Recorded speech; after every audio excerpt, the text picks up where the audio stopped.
Excellent. Hello, everyone. Let some folks come in out of the waiting room. Perfect.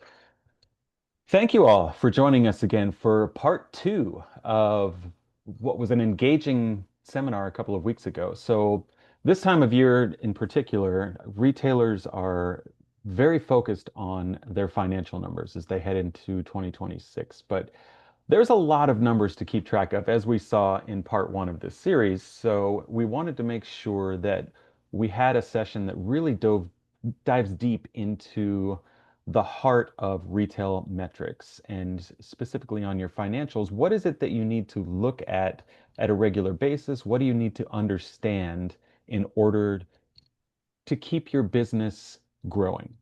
So I wanted to invite in William and Lisa from CEO's Right Hand again. Thank you so much for joining us. And before I turn it over to you guys with the presentation, just a little bit of housekeeping for this session here. So I wanted to let folks know this is a live session, and we had a lot of questions from retailers in part one, and absolutely looking forward to answering those again here in this session. So right down there at the bottom of your screen, there is a Q&A button.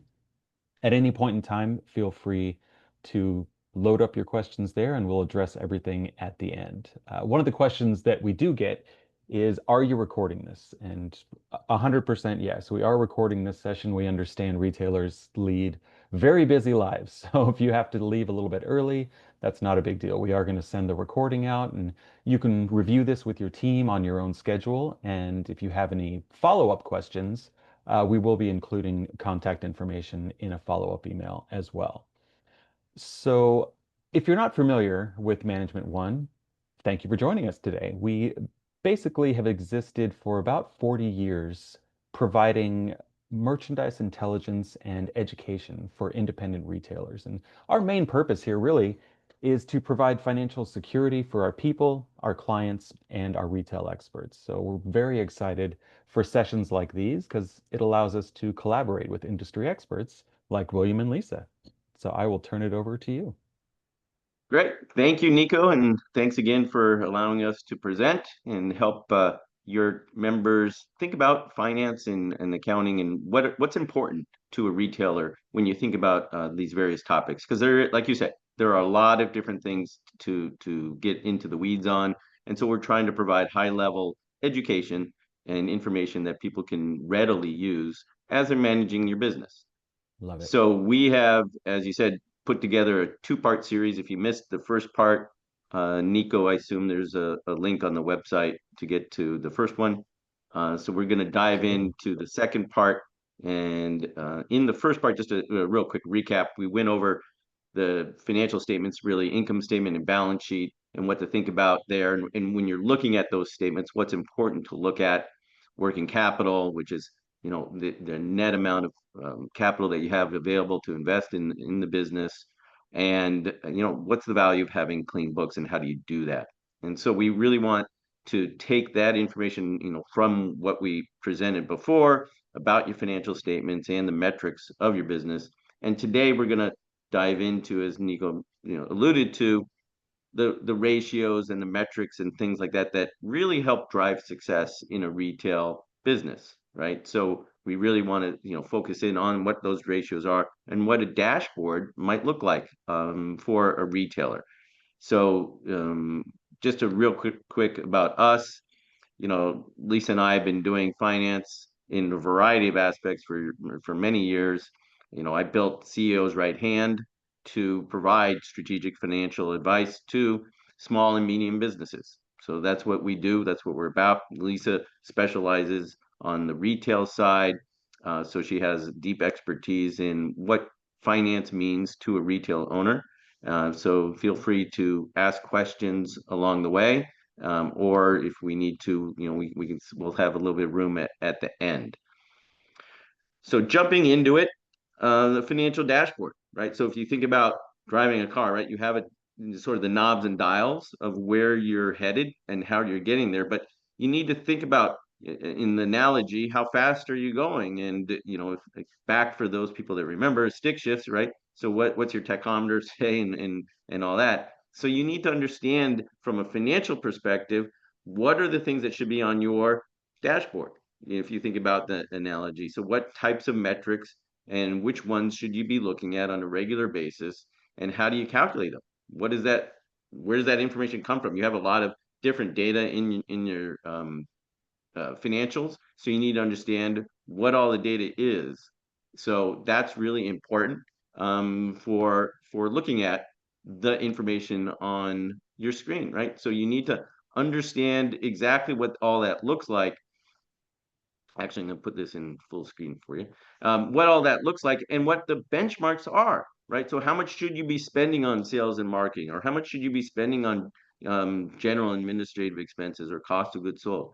And then what are the warning signs? So when you're looking at trends and something happens over time, what triggers should you be looking for in before you make a decision and before something goes awry? So the first thing, percentages are more important than the specific absolute dollar amount, right? So when you look at, let's say, your income statement, and you have, in this example, we'll run through an example to make this, a little bit more alive for you. So in year one, in this case, we did 500,000 in revenue. We had gross profit of 200,000 and operating expenses of 175,000. So our net profit was $25,000, which is 5% of the revenue. 5% of 500,000 is 25,000. So when you're looking at your income statement, you often will look at the percentages that you have by category as a percent of revenue. So gross profit, the gross margin of this business, 40%, and the operating expense, operating margin, 35%. Those are really good ways of thinking about how to look at how are you doing. So in year two, in this case, we doubled our revenues, but our gross profit, even though the gross profit dollars went up, the percentage, the gross margin went down, right? So we had a little bit more cost of goods sold, maybe some tariffs, whatever it might be. And our operating expenses, they went up, right? So it's obviously a lot higher. 360,000 is a lot higher than 175,000. But as a percentage of revenue, it went up just slightly. So at the end of the day, your net profit is less. And really what's important is as a percentage. So revenue, in this case, revenue doubled, which sounds great, but the profits actually went down because our cost of goods sold went up. So our gross margins are down and our operating expenses went up just slightly. So what you need to do is figure out, as you're looking at your income statement, look at it over time, look at the percentages over time, and look at the trends. And if you see something trending down, again, as a percentage, the percentages are trending down, and it could be just a little bit, it could be a lot, whatever it might be. Make sure that you understand why that's happening, and is there something, or what could we be doing to turn that around? So in order to create a real profitable and valuable business, you need to have what's called economies of scale. That means as your revenues increase, your expenses increase at a slower rate. And that's not what's happening in this example. This is the opposite. So you need to figure out, how do I really create those economies of scale so that when I grow the business, I grow profits more quickly. When we look at the income statement and the metrics on the income statement that you want to be looking at, and we kind of alluded to this just now, the first one, gross profit margin, right? So gross profit, the dollars, divided by your revenues times 100. And here's some benchmarks depending upon what types of retail business you're in. Groceries will be a lot less than, say, jewelry, right? So, there's a lot thinner margins there. So you just need to make sure that you understand where you are in relation to what standards or industry benchmarks are, because then you can say, oh, I'm a jewelry retailer, but my gross margins are only 40%. What do I need to be doing to change that, right? And so you really need to dive into that discussion again with somebody on your accounting or finance team. The second one, operating expense ratio, like gross profit margin, right? You take your operating expenses, you divide it by your total revenue, and then multiply by 100.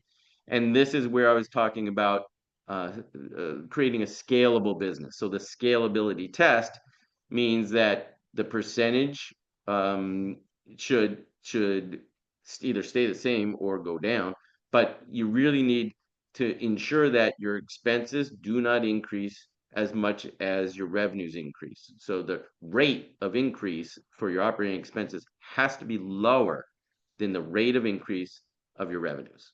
And in a rule of thumb, and you can see this here, a smaller business, you're going to have as a percentage of revenue, your operating expenses are going to be a little bit higher because again, as a percentage, because you have some overhead that you just can't get rid of. Every business must have. But as you get bigger, those economies of scale kick in, and you can lower your operating expenses as a percentage of revenue. Again, those economies of scale kicking in. And lastly, operating margin. So you have EBIT, which in many cases is operating income, right? So earnings before interest and taxes, which is typically what you'll see on your income statement from your accounting platform, will say operating income, divided by revenue. And so you're looking for at least 10% and ideally 15 to 20. Every once in a while, and retail is harder, but every once in a while you get above 20. So these are the three metrics when you're looking at your income statement that you want to pay attention to as a retailer. So then, as I mentioned, let's look at these metrics over time. You can't just take one and that's a snapshot and call it a day. You really need to see how things are trending over time. So you're going to look at month over month, right? So how did I do this month versus last month? Did my operating expenses increase? Is there something that came in that was a one-time thing? That's okay. But in general, if my expenses are trending up, I need to sort of think about how can I scale that back. And then year over year, which is really important because, as you all know, there's seasonality to the business. December is a lot different than August.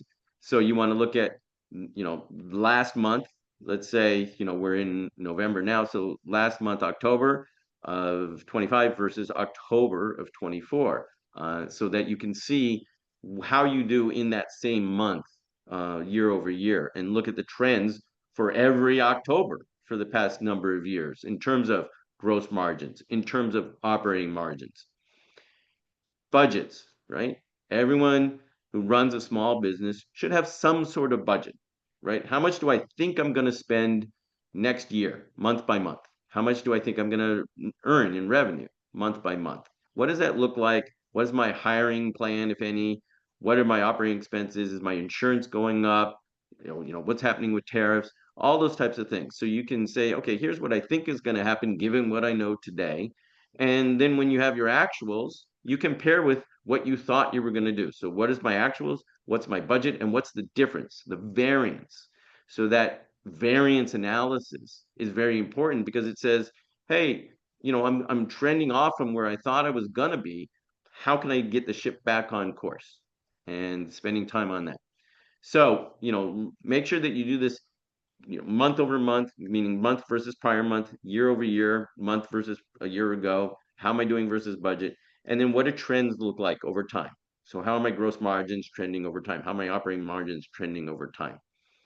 You need to do this because if you don't, you might get caught off guard. And there's this example here where, a CEO got caught off guard and didn't notice that, his liquidity was really drying up quickly. And it was a little bit too little, too late situation.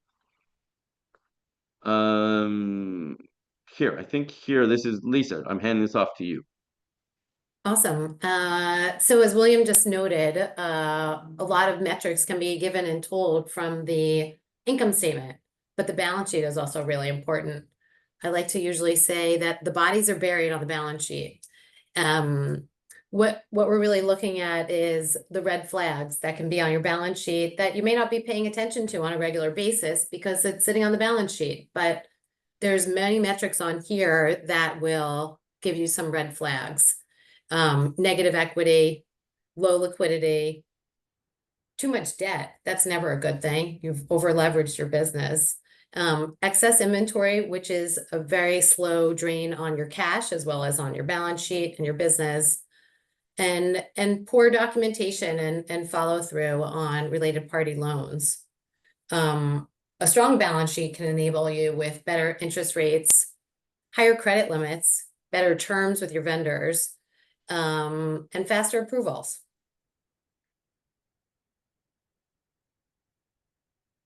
So working capital is really the key metric that we look at when we're looking at our balance sheet. It's your current assets minus your current liabilities. And you may say, what does that really mean? Well, it really gives you a cushion of your day-to-day operations from a cash perspective. You should usually have anywhere from 6 to 12 months of operating expenses in your working capital. That will enable your business to function if, let's say, there was something that kept your store from opening for a certain period of time. So you want to be able to have that working capital metric at a place that you can still continue to operate your business without it being a full detriment to your daily operational expenses.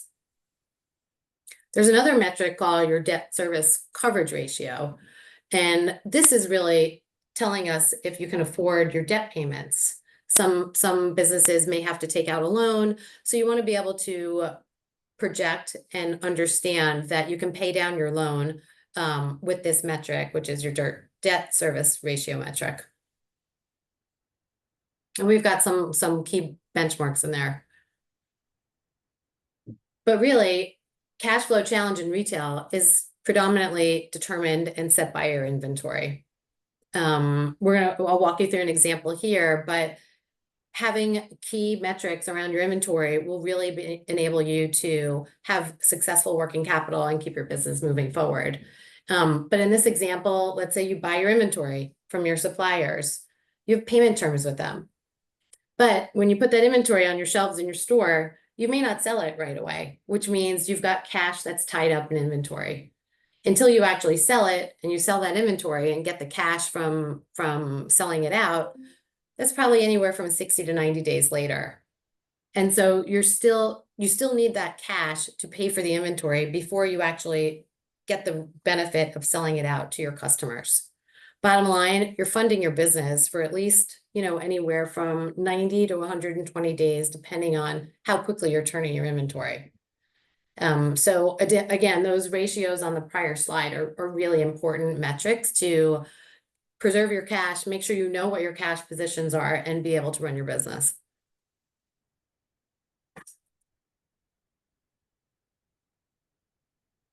As we're focusing on inventory turnover is really at the forefront of retail businesses.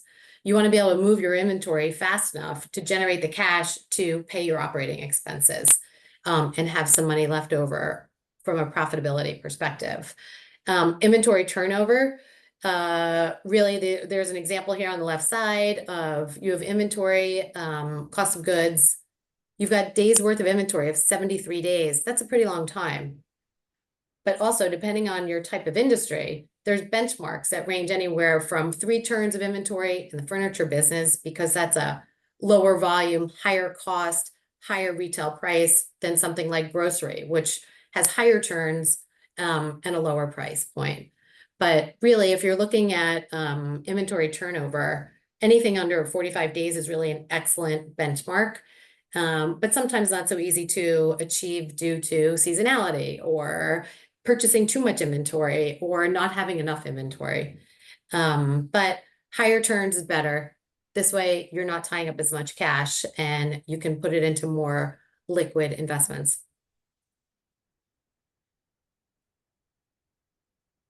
So there's some action items that we can talk through here around making your inventory work better for your business.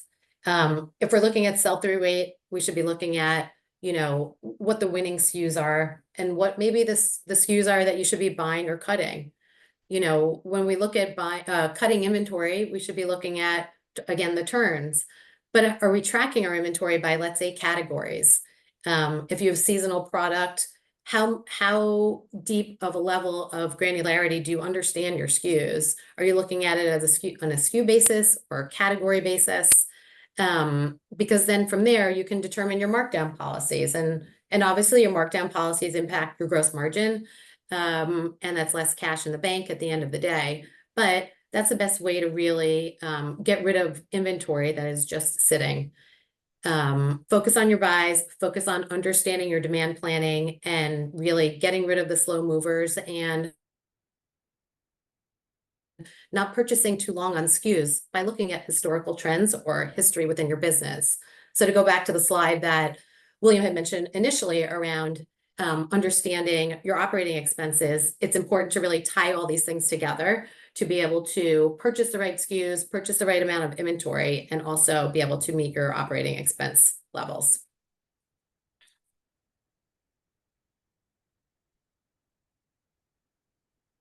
Something that's triggered, obviously, by your inventory is your days payable. So this is really how long you're taking to pay your vendors that you've purchased your inventory from.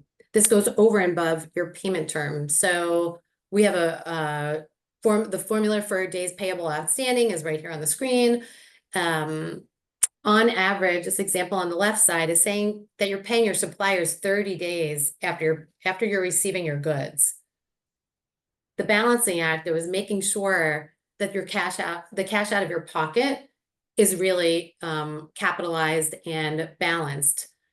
So it's really important that you're paying attention to your payable terms as well as paying for your inventory and then turning your inventory. It's all very intertwined, and every piece of that puzzle really helps move the inventory forward as well as your cash. So best practice, always negotiate at least 30 days of payment terms with your vendors. Longer terms means you can actually stretch out that cash that you've got sitting in the bank. So definitely don't pay vendors late, because when you're paying your vendors late, you could potentially lose your terms, which means they request cash in advance or they won't give you terms. So you've got to find other ways of paying for your inventory. So Lisa, you could get bank financing or use a line of credit if you needed to, if your vendor doesn't give you that financing ability, right? Yeah, you could use that. You could get a letter of credit, whatever your vendors would require you to do in order to purchase the inventory. But again, there's a cost and a fee and an additional expense that comes from that. So if you could really start in the mindset of I'm going to pay my vendors on time and not get into that sort of bind, it just releases less operating expenses for you as well. But yes, of course, you can do that. Or get a credit card, and you can take terms on a credit card if your vendors will let you pay that way too. Got it. So bringing all this together is really the cash conversion cycle. Cash conversion cycle is your days of outstanding inventory divided by your days of sales outstanding minus your days payable. And really, plus days sales outstanding, not divided by. Sorry, plus. If you kind of look at this formula on the screen and this example, the conversion cycle here is 48 days. And what does this really mean? It means from the time that you pay for your inventory to the time that you collect your cash, there's been 48 days that have gone by. Now, if your working capital isn't sustainable for your 48 days worth of operating expenses, that's where you start to potentially run into cash crunch.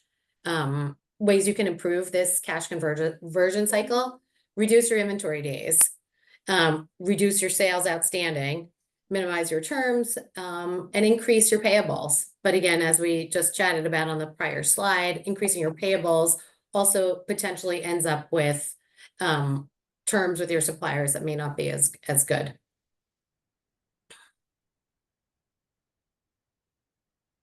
And Amazon really has it down to a science.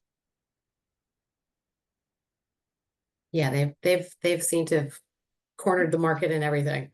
Exactly. All right. So what we did here is we created a quick dashboard, and again, you'll get the slides, so you don't have to write this all down. But we have sort of summarized all of the sort of main metrics that we think about when we're talking about retail businesses. So back to gross profit margin and making sure that we're targeting the industry benchmark, operating expense ratio, and again, as you grow your top line, as you're growing your revenues, you want to make sure that operating expense, the percentage starts to decline. Your net profit margin all the way at the bottom, right? So net income divided by revenue, and you're targeting 5 to 10%. And operating margin, right? Operating margin is operating income divided by revenue. It's about 15 to 20%. You cash, right? Make sure you have enough cash on hand, right? So it's back to that working capital, 6 months-ish kind of amount of money that you want to have hand. Well, cash as part of that, as part of your working capital, how much cash do you need to have on hand? It's like when you think about, as a, at your home, right? As an individual, how much cash do you need for your personal expenses at home, right? They typically tell you 2 to 3 months of you want to have cash in the bank as savings. Not everybody can do that. I get it. But, from a company perspective, you want to have that rainy day fund because you never know in terms of what might come along, and you might need to have that cash on hand to cover your operating expenses if there's a, unforeseen slowdown. Inventory turns, and Lisa talked a lot about inventory turns. So, make sure that you're above the industry benchmark for the type of business that you're in. So again, if something's moving slow, you have bigger ticket items, they're going to move slower than a grocery store, which is lower ticket, high volume. And, what's your days of inventory on hand? Target again under 90 days if you can. And working capital, right? Make sure that you have positive working capital. Working capital, again, your, current assets minus current liabilities, current assets being cash plus inventory, and current liabilities being accounts payable and credit cards. So those are the types of metrics that you want to measure on at least on a monthly basis to say every month your accountant, bookkeeper, finance person, whoever it might be, hand you literally, here's our results from last month, and the cover page should have 8 metrics on it, and that's what you need to be focused in on. There's going to be other ones, I'm sure, and different people focus on other ones from time to time. You might want to focus on marketing as a percentage of revenue. How much am I spending on marketing dollars? Because you want to invest in some new campaigns, and you want to measure how much are you spending, but then you also want to measure the effectiveness and things like that. So you can have additional, that's fine, but these are kind of the base ones that we believe are really important. The bonus one here, revenue growth percentage. So you look at year over year growth to see, are you growing or are you shrinking, but by how much, right? And what does that trend look like over time? So there are some things when you think about a dashboard, right? There's some things that are important to look at. Like I said, some monthly ones, those 8 metrics, but you might need daily, right? So some people look at sales daily or cash balance daily. That's okay, right? As long as it's easy, automated, and you're not, spending a lot of time digging and finding numbers, that's great, right? That's not your job, is to go build all this stuff and figure out how to populate dashboards. So if you have a system, either, somebody's created some system where it's already presented to you automatically, or it's just a click of a button, go for it.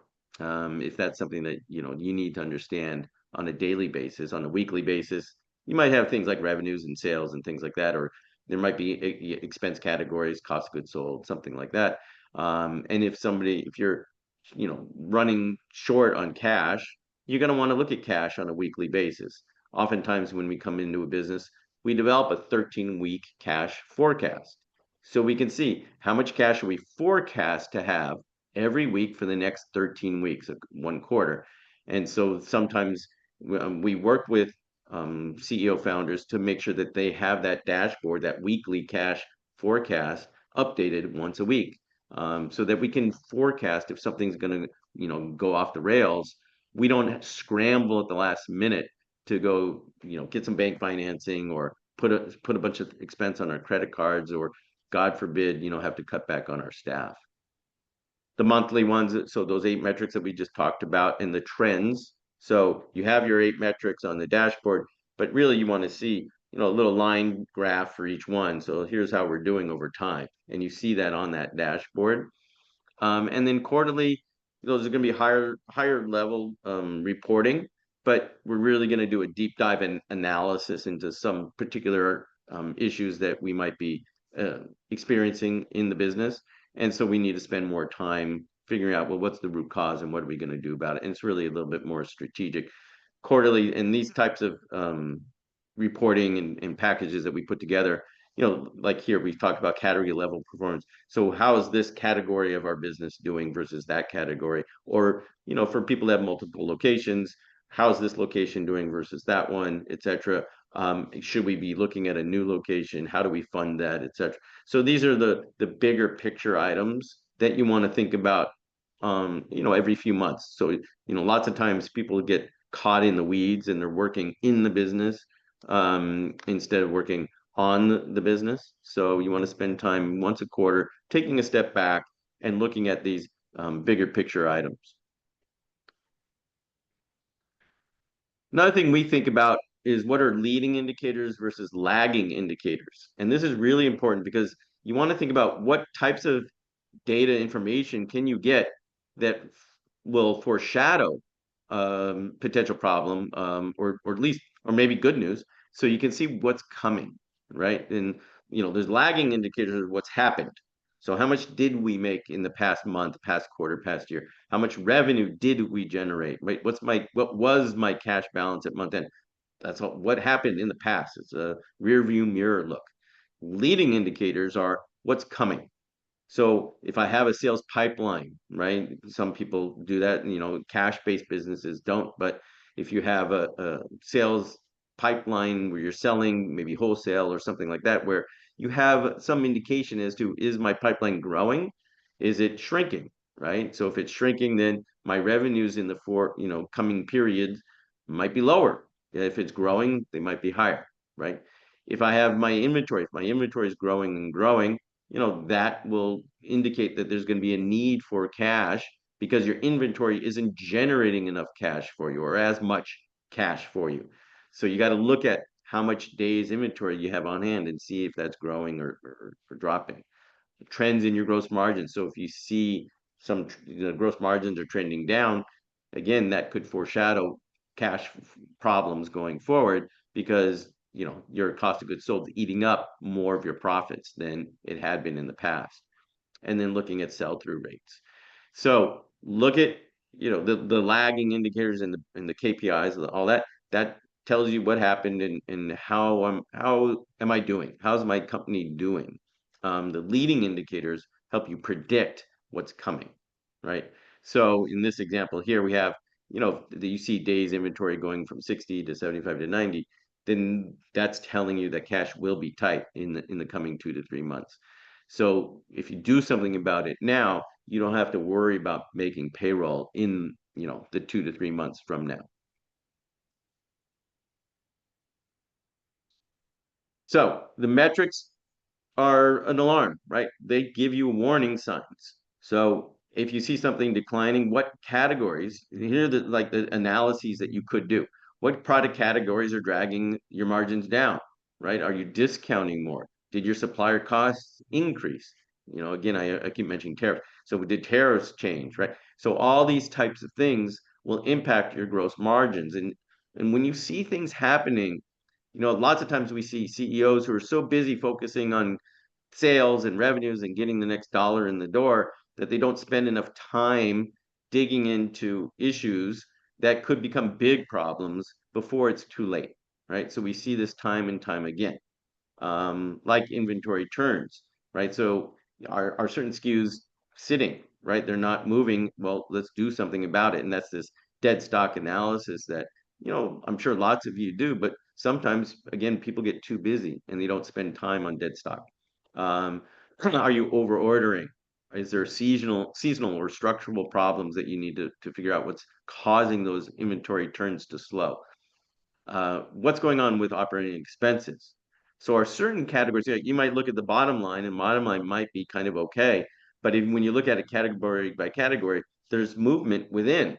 And so you need to see which ones are increasing more than others. And again, make sure that operating expenses aren't growing faster than revenue. And is there any way to cut, right? Without can you cut some fat without cutting into the muscle?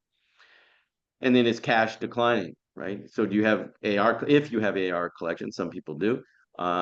What's going on there? And do we have the proper process for invoicing, informing, collecting, to make sure that we get that cash on as quickly as possible? Is inventory sucking up your cash, right? So again, if inventory turns are slowing, or is just overspending, or sometimes we have CEOs who take distributions out of the business and they take as much as they need, but sometimes the business isn't throwing off enough cash to support it. So then we have to make a change, right? So we have to tell them, hey, you got to slow down because the business can't afford to support you at that level. So this, again, the metrics and the dashboards and things like that, they tell you what's going on, right? But you as a CEO, business owner, need to dig in and figure out why that's happening. And that's that root cause analysis. And sometimes it takes a little time. Sometimes, it's not, it might not be that difficult. So what types of decisions can you make with this data, right? Or, I say data, but it's really information. So there's pricing decision, right? So if you see your gross margin slipping, can you increase your prices a few percentage points to make up for that decrease on the margins? Can you take your low margin items and bundle it with the high margin ones and sell a package? Focus promotions on items with margin cushions, where you have more room, right? So get the promotions on the ones that have higher margins so that you can absorb that promotional cost. Inventory purchasing, right? So double down on fast things that turn fast, right? Buy more of that and reduce obviously purchase on the stuff that moves slowly. But then have budgets by category based on velocity, based on those inventory turn rates, right? So make sure you set a budget and then you measure how you're doing versus that budget, right? Hiring decisions. I've seen lots of times where CEOs, they say, "Oh, well, revenues are cranking, business is cranking. I know the revenues are going to be more next year, so I'm going to hire now ahead of getting those revenues in the door." And the worst possible thing is those revenues don't materialize, that revenue growth doesn't materialize, and you're forced to lay somebody off that you just hired 6 months ago or 3 months ago. I've seen it a lot, right? Because CEOs, for the most part, are very optimistic, the glass is half full type folks, which is great, and you need to do that. But you have to do it in a very measured way when you're talking about hiring people. And is there a way to use part-time help or fractional help or something like that as a stepping stone, right? So you don't have to get a full-time person with all the benefits and taxes and overhead. Expansion timing. So do you have enough capital to actually double down and expand the business, right? Do you have enough cash reserves on hand to support that new location coming up to speed before that new location is generating excess cash? And you got to model all this out before you make the decision, before you pull that trigger, before you sign on the dotted line, so that you understand what's the leeway if something goes sideways or the forecast doesn't appear or doesn't materialize as you think it will. So what do you need to do, right? So first week, set up a dashboard, right? So, we'll send out a template. We have that. So you'll get that after the webinar. We'll send out that. We have, make sure you have your financial statements. You understand, the income statement. You look at your trends. You look at the balance sheet, and you understand your margins over time. Track your current baseline, write down all the metrics, right? And then identify the gaps. So which metrics are in the red zone, right? Where are you most vulnerable and what needs attention? So spend some time, doesn't have to be hours and hours, but just go through your numbers and understand where you currently are at, right? So just, an assessment of where things are. Then meet with whoever's doing your finances and review those findings with them, right? So make sure you understand what you're looking at, but you might have questions, right? So there's going to be stuff that, might not make sense. That's okay. Ask, raise your hand and say, hey, I don't understand why our margins are, 20% when they used to be 40%. The bookkeeper might be booking something incorrectly. Bookkeepers are human, right? So sometimes they make mistakes. Clean up your accounts. One of the things that we see a lot is expenses are not booked in the right category. Sometimes something that really is cost of goods sold is booked into operating expenses and vice versa. Sometimes you just don't have the right classifications to really see what's happening across the various business units that you might have. It could be locations, it could be product categories, whatever it might be. You should have a monthly financial review meeting if you don't already. So make sure that's in the calendar. It should be, around the second week of the month following the month end, right? So you should be able to, your bookkeeper should close your books around the 15th of the month for the prior month and review all those dashboard metrics together. Discuss the trends, see what's going on in terms of trends, and figure out where to adjust. What do you need to do differently going forward if something, again, is going the wrong direction? Make sure you understand who's preparing the statements if it's not your bookkeeper or accountant, who's updating your dashboard for you, and who owns each of the specific metrics. So if you have gross margins, make sure that there's somebody that owns how to increase gross margins or manage gross margins. If there's somebody else that's a different person who's managing your operations and your operation expenses, make sure that they understand here, this is your metric. Operating margin is yours and you own that. And I'm going to hold you to it and I'm going to hold you accountable. In a small business, it might just be you. But as your business grows, you might have other people on the team that could that will own those different business functions. So then weeks 3 and 4, Lisa walked through your cash conversion cycle. So definitely look at that. What does that look like now? If there, what 2 or 3 improvements can you make, right? So if inventory is high, do you have a dead stock plan? If payables are short, get better terms from your suppliers. Set targets for your key ratios. So use industry benchmarks and get a 90-day plan in place. And then week 4, build a process. So you have your dashboard, get your quarterly financial health review. So beyond the monthly check-in, what are we doing once a quarter, big picture? How are we going to increase the value of this business on a quarter by quarter basis? And let's hold ourselves accountable to that performance, right? So as business owners, here's what I want to achieve for the next 4 quarters, right? I want to have 15% revenue increase, right? 20%, whatever the number might be. It could be financial goal. It could be, I want to open up a new location. It could be, I just want to throw more to the bottom. But you make it a SMART goal, right? So measurable, accountable, timely. So make sure that you have clearly defined goals and that you're looking at the big picture at least once a quarter. And then make sure that you have financial discipline. So you're driving the decisions that you're making from the data that's in your system, right? But somebody always says, you can't manage it if you don't measure it, right? So you need to measure things first and then report on it. And then from there, you can make quality decisions. So what we've gone through, right? So we've gone through, again, the prior session, the financial statements, key ratios, the metrics that matter, and then how to build a dashboard.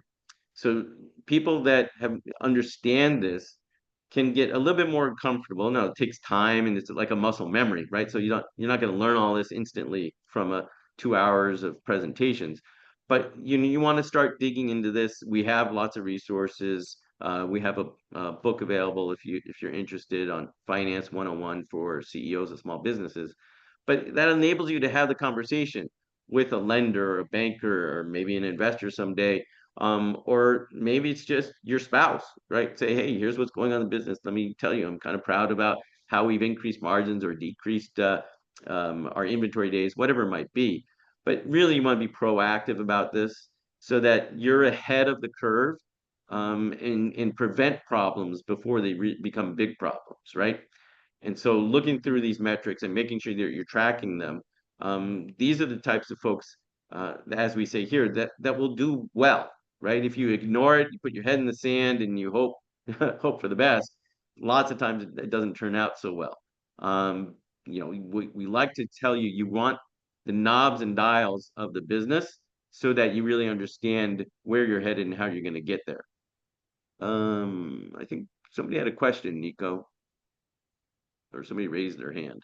I did see a raised hand. We'll go ahead and address Q&A at the very end there. Okay. So that's the sort of the big picture. So we have some resources. We'll send this out. So I'll send this out to Nico, so you'll have all this later today. And then we also have, and we'll send out the deck, so you have this. As I mentioned, there's a book that you can download. You can always get it on my calendar, so you can have a phone call with me and or Lisa, so we can go through your specific situation, no problem, and we can get you on our monthly newsletter, so that you can again get more information. So that's it. Real sort of short and sweet on the second one. But there's a lot here and there's a lot that you can do. So hopefully this was helpful and gives you some ideas as to what you can do next. All right, Nico. Love it. Thank you so much, William. That was, and Lisa, thank you so much. That was a lot of information I realized in a short period of time. One of the things I really liked that you mentioned was that distinction between working on the business versus working in the business, because with so many things to track, I think it can go sideways pretty quick. So I did like the cadence that you put up there as far as daily, weekly, monthly. For our hand raiser, Brian, I did send you a quick message in chat. If you do have a question, absolutely, please feel free and type it in. But we do have some questions in our Q&A, so let's get to that first. I will address our first one here from Fred. Fred is asking, for a multi-store apparel business, what is an appropriate percentage of owner's salary? Percentage of owner's salary.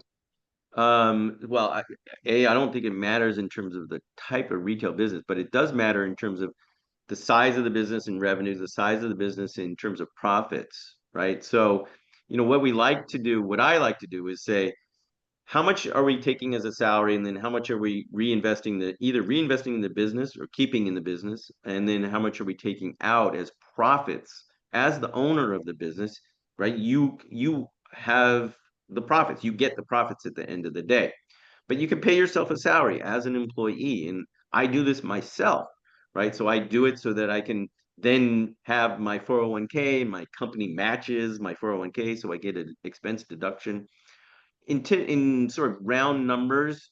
If you're doing 3 million in revenue and without taking a salary, you're throwing 300,000 to the bottom. You might want to think about maybe half of that as a salary, so 150,000 would be W2 income, and then the other 150 would be owner's distribution or owner's profit that you would have to pay taxes on. There's a difference in terms of tax consequence to this. Self-employment taxes come into play, so definitely talk to your CPA, but that's a quick rule of thumb on a smaller size business. And Fred, in the chat, I also put a link to the CEO's right-hand website. So if you want to go on there and shoot a quick message, I'm sure, William, Yeah, you and can my speak to email is that. up here on the screen too. Perfect. Brian, okay. So Brian is asking, is there a percentage of merchandise you should maintain in your store to keep sales up during the slow months?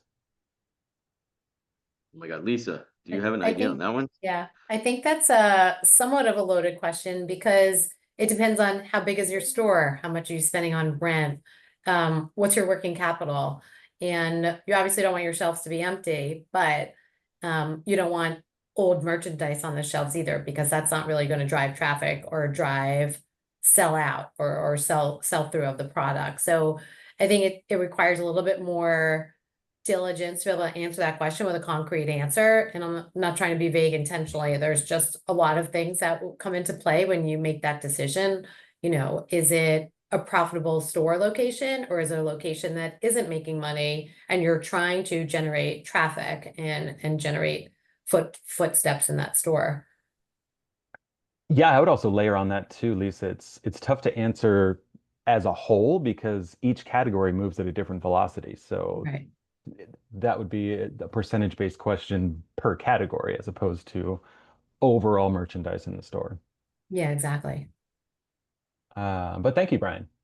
Let's see. Sophia is asking if my operating expense ratio isn't trending downward as sales grow, how do I figure out if it's an efficiency problem or just miscategorized expenses?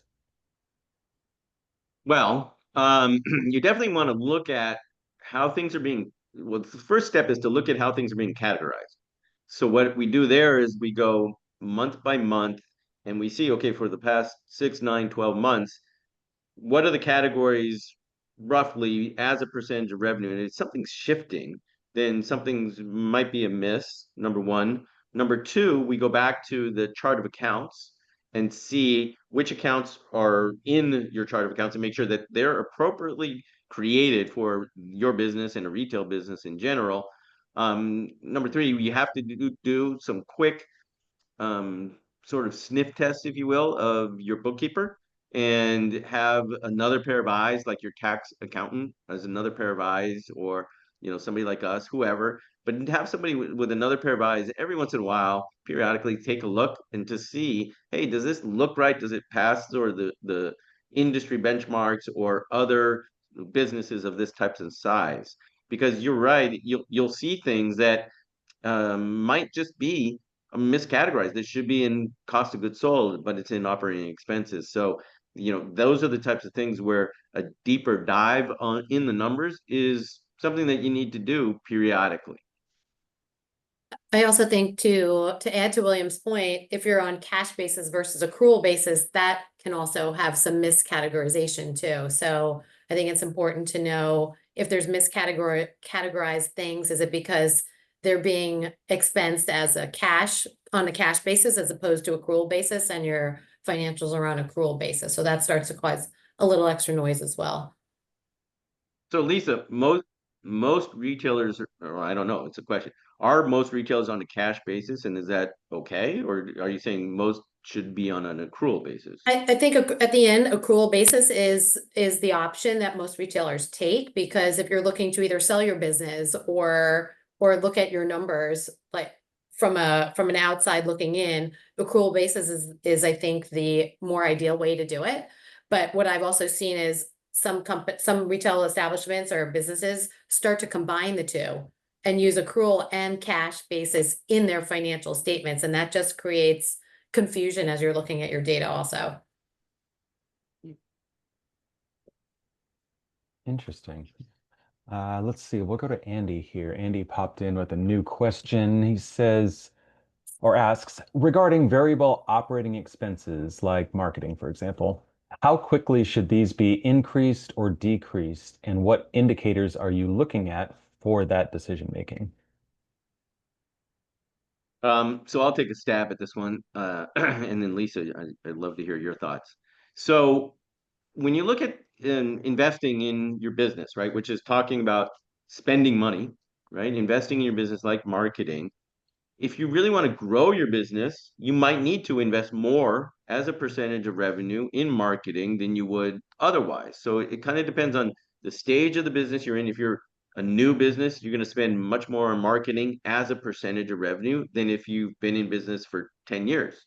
So, it depends on the stage of the business, it depends on the size of the business, and it depends on the goals that you have for the business. So if you say, hey, I'm looking to sell my business, then you might want to be decreasing your expenses to show that it can operate more profitably, and therefore you get paid a higher valuation, a higher price for the business because you're able to wring out efficiencies of the business. But if you really want to grow the top line, you might need to be investing in sales and marketing to make that happen. Yeah, I think it's a factor of the type of advertising you're also spending money on. There's things that you can quantify your customer acquisition costs or your average order value. And it's important to look at those metrics if you're really going to start putting a lot of money into your marketing or your advertising expenses, just to know that you've got the ROI behind it. And those are real critical metrics to be looking at when you're trying to scale your business and spend more cash on your advertising expense. Yeah, advertising for sure. Looking at return on ad spend, conversion Mhm. cost, cost of acquisition, those are all very important metrics if Yeah, you're going to be spending a lot of money on marketing. exactly. Thank you, Andy. Let's go to James. So James said you said an operating margin above 20% is excellent. For a seasonal clothing boutique, is it realistic to aim that high year round? I'll let Lisa take a stab at I, that. I mean, I don't see why not. You be creative and think of new ways to drive business and drive revenue. I mean, if you, it may not be, let's say you're a store in in a ski resort or a ski town. How are you going to drive business in the season when there isn't skiing? But there's got to be ways that you can be creative and try to drive traffic that way to keep your operating expenses at bay and keep your working capital where it needs to be. Yeah, I think if you average it over the year, so maybe there's some months where you can get it to 25%, and then you have other months where it's 15%. So on average, you get to 20%. That would be a great goal. I mean, you're right, it's tough in the slow seasons, no question. Are there other SKUs or other product lines that you can sort of mix in to help make up? Like the ski store in winter is great, but in the summer, can you swap and sell something else? Fly fishing gear, whatever it might be. I don't know but whatever the people that come to that area would buy in the summertime. I maybe I'm just spitballing Yeah. here. Fly fishing, mountain biking, all of it. Exactly. Or even Uh, something completely different. yeah, yeah. So, slightly related question, talking about moving inventory. Raquel is asking, when you're tracking sell-through rate, do you recommend measuring it weekly or monthly? And should we look at it by SKU or by category? I think if you start at the SKU level, that'll be best because that gives you the most granular level of detail to be looking at. It depends on the type of business, right? If it's a high turning SKU, then to look at it weekly might make sense, right? If you're in the food business and you're selling milk, you want to look at that on a weekly basis. But if you're in a furniture business and you're selling 3 couches in a month, then you want to look at it on a monthly basis. So I think it just depends on the inventory turn that you currently have to be able to track those metrics. And I would for sure be doing it at the SKU level, unless you have 8,000 SKUs or something that's unmanageable. But at the SKU level gives you the most amount of detail to be able to make fast and quick decisions that could change your business trajectory. Certainly for high price SKUs. I know a lot of our clients here at M1 look at categories and classes because they look at them almost like a mini business within the business, and they're moving at such different velocities. I know, William, you mentioned a lot of the 8 core metrics that you can look at in your business. The same thing applies really to inventory too. And when you look at them by category, it's not quite as granular as SKU, but it can give you some insights into specific classes of movement. So yeah, I think it's really dependent on the type of inventory. But thank you, Raquel. Let's see. Carlos is asking, you suggested a 6 to 12 month operating expense buffer for working capital. Is that cash reserves only, or does available credit factor into that? I mean, available credit definitely does, but there comes a price with credit also. So, you've got to factor that component in there too. But yeah, for sure. Use a credit card. You can take if you have a line of credit, use your line of credit, but ideally more cash, the better. As they always say, cash is king. Cash is king. Yes. Let's see. Final question here. Lauren is asking, I'm worried that my high inventory turnover might be due to frequent stockouts rather than good planning. Is there a metric that balances turns with lost sales? That's a great question. I think I don't know for sure that there's a metric around that because I think it's more about how you're doing your planning and your planning cycle. And if you're looking at trends and projecting your purchasing accurately or correctly or based on trends and really that's the way to really look at it. So not that I'm aware of or that I've seen. Yeah, Lauren, that's a good one to follow up with either myself or Lisa. It's a tough one to answer, to not knowing anything about your business. Like if Right. take women's sportswear, for example, we know that the optimum turn rate is around 5 to 6, just based on our other clients that are selling those items. And if you're turning faster than that, then yeah, I guess by definition, you are missing business. But we know that the best-selling styles and sizes can evaporate quickly, and that can cause missed business as well. Initially, I thought maybe stock to sales ratio could help, but I think a better metric might be maybe looking at your receiving at retail versus sales, but would love to dive into that one deeper. That's an interesting one. And that is actually it for our Q&A. Right on the dot at 11. I love it. Couldn't have planned it better. I wanted to Awesome. thank everyone here in the audience for joining in. Lots of good questions. As we mentioned earlier, this has been recorded, and we are going to send a recording out to all of our registrants, including contact information for William and Lisa as well. I know, William, you mentioned a downloadable template, so keep an eye Yeah, out for I'll that. send that to you, Nico, and then you can distribute it out with the deck. Love it. That sounds great. We will absolutely do that. And I also wanted to thank you as well. Thank William and Lisa from the CEO's right hand. That's a lot of information to present in a short amount of time. And thank you so much for distilling it down into what really matters for retailers. It's tough to put something out there and not get lost in the weeds and the minutia of numbers. So we really do appreciate you guys distilling it down and making it easily digestible for our audience. Absolutely. So, Well, thank you again for allowing us to be here. thank you, everyone. Absolutely. And we'll see you all in the next session. Thanks, Nico. Bye-bye. Bye.